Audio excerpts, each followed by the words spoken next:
केहू बनता अपना के गुरु कहे रंगदारी होला हमारा से शुरू झूठो कहे लगा जिहिला जसान से। अरे पूछ लिए दुनिया जान से कि नहीं खे पिटाई जमरान से।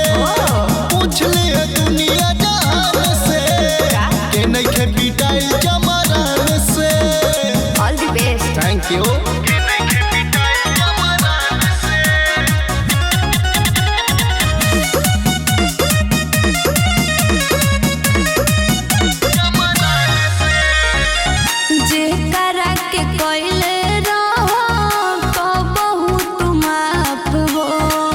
उहे आज बनता तोहर सोझा बाप हो।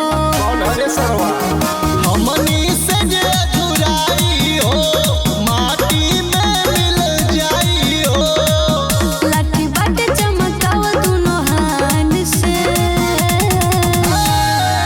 अरे पूछ लिए दुनिया जान से कि नहीं खे पिटाई जमरान से।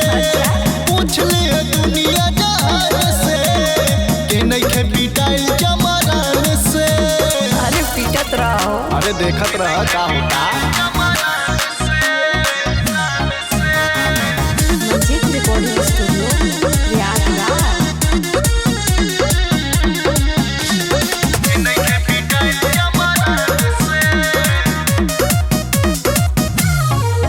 चमहर के पावर जानू फिर से दिखावो ना।